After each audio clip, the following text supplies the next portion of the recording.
Welcome back, my dear learners. Today I'm driving into a very common but powerful structure using in real life English conversation. Scared of whether you are talking about your fears, discomforts, or things you hesitate to do. This structure will help you express this emotion naturally and confidently in English. I will guide you with real life situation and easy examples. So stay with me till the end. Let's get started. আজকে ভিডিওতে আমরা আরো কিছু গুরুত্বপূর্ণ structure শিখব, যে স্ট্রাকচারগুলো শিখলে ইংলিশে কথা বলার জন্য ফাউন্ডেশন তৈরি করতে আরো এক ধাপ এগিয়ে যাব। সো তাহলে আজকের ভিডিওর যদি স্ট্রাকচারগুলো আমরা একটু ভালোভাবে শিখি, তাহলে ভয় পাওয়ার অনুভূতি কিভাবে প্রকাশ করতে হয় সেটাও শিখবো। সো চলুন তাহলে আজকের ক্লাসের প্রথম স্ট্রাকচারটা আমরা দেখি। প্রথমে আমরা সেন্স দেখবো, কোন সেন্স আসলে আমরা এই স্ট্রাকচার ইউজ করব। যদি বলি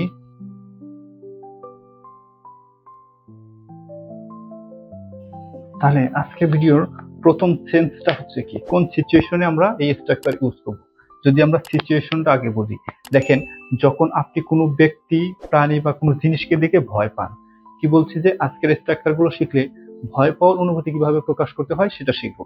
তাহলে সেন্স হচ্ছে কি, যখন আপনি কোনো ব্যক্তি, প্রাণী বা জিনিসকে দেখে ভয় পাবেন, তখন কিভাবে কনভারসেশন করতে হবে। যদি আমরা প্রথম স্ট্রাকচারটা দেখি, 1 নম্বর স্ট্রাকচার হচ্ছে,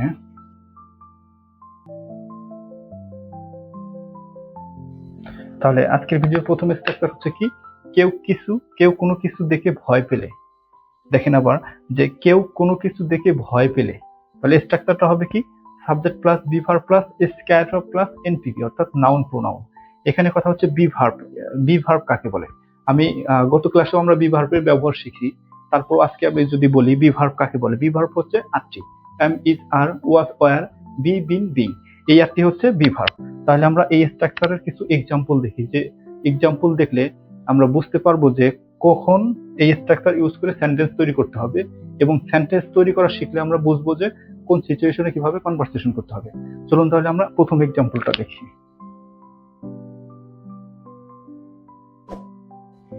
তাহলে প্রথম এক্সাম্পলটা হচ্ছে কি, I am Scat of snake, আমি সাপ দেখে ভয় পাই। কি বলছি, I am Scat of snake, আমি সাপ দেখে ভয় পাই। এখানে কথা হচ্ছে কি, কেউ কোনো কিছু দেখে ভয় পেলে, নাউন প্রোনাউনের ক্ষেত্রে। তাহলে একটু ভালো করে খেয়াল করে দেখেন, আমরা এখানে কি বলছি যে কিছু দেখে ভয় পাই, আমি এখানে কি দেখে ভয় পাই, সাপ দেখে, স্ক্যাট অফ। তার মানে আমাদের স্ট্রাকচার ইউজ করতে হবে কিভাবে, আমরা এখন বুঝতে পারছি। যেমন subject plus be verb plus Scat of plus NPV. তাহলে I am scared of snake, আমি সাপ দেখে ভয় পাই। যদি আমরা আরো একটা এক্সাম্পল দেখি, তাহলে 2 নম্বর এক্সাম্পলটি হচ্ছে কি, we are Scat of dogs, আমরা কুকুর দেখে ভয় পাই। আবারও যদি বলি we are Scat of dogs, আমরা কুকুর দেখে ভয় পাই। কি বলছি, কোনো কিছু দেখে ভয় পেলে, নাউন প্রোনাউনের ক্ষেত্রে। তাহলে we are Scat of dog, আমরা কি দেখে ভয় পাই, কুকুর দেখে ভয় পাই। তাহলে যদি আমরা এখন 3 নম্বর এক্সাম্পলটা দেখি,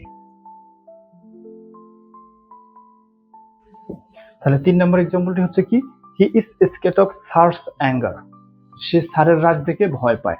আবারও যদি বলি he is scared of sir's anger, সে স্যারের রাগ দেখে ভয় পায়। তাহলে আমরা বুঝতে পারছি যে 1 নম্বর স্ট্রাকচারটি কিভাবে ইউজ করতে হবে। যদি আবারও বলি, স্ট্রাকচারটি হচ্ছে কি, subject plus be verb plus Scat of plus NPV, noun প্রোনাউনের ক্ষেত্রে। তাহলে আমরা এখন এই 3টি এক্সাম্পলের মাধ্যমে বুঝতে পারছি যে এই স্ট্রাকচার কখন কোথায় কিভাবে ইউজ করতে হবে। চলুন তাহলে আমরা এখন দেখি 2 নম্বর স্ট্রাকচারটি।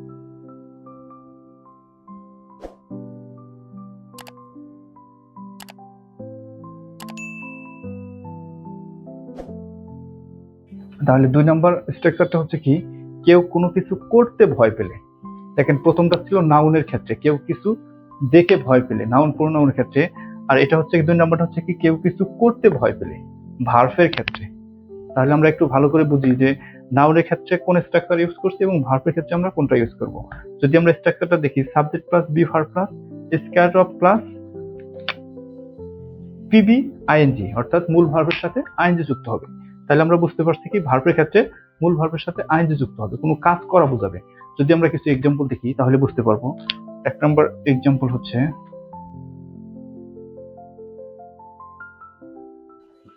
তাহলে 1 নম্বর এক্সাম্পলটি হচ্ছে কি, I am scared of going out alone at night, আমি রাতে একা বাইরে যেতে ভয় পাই।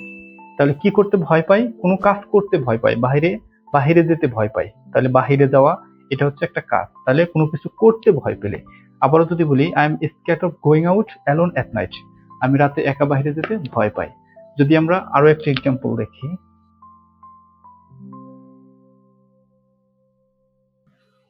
তাহলে 2 নম্বর এক্সাম্পলটি হচ্ছে কি, he is scared of losing his job, সে তার চাকরি হারানো ভয় পায়। যদি আবার বলি he is scared of losing his job, সে তার চাকরি হারানোর ভয় পায়। তাহলে যদি আমরা আরো একটা এক্সাম্পল দেখি, তাহলে 3 নম্বর এক্সাম্পলটি হচ্ছে কি, she is scared of speaking in public, সে জনসম্মুখে কথা বলতে ভয় পায়।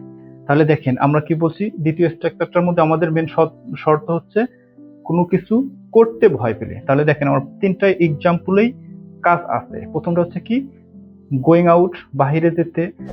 2 নম্বরটা হচ্ছে কি লুজিং, হারাতে। 3 নম্বর হচ্ছে স্পিকিং, কথা বলতে। তাহলে যদি আমরা আবারও দেখি 3 নম্বরটা, she is scared of speaking in public, সে জনসম্মুখে কথা বলতে ভয় পায়। তাহলে আমরা বুঝতে পারছি যে ভয় পাওয়ার অনুভূতি আমরা কিভাবে প্রকাশ করব। সো ভয় পাওয়ার অনুভূতি প্রকাশ করার জন্য আমরা 2টি স্ট্রাকচার শিখলাম।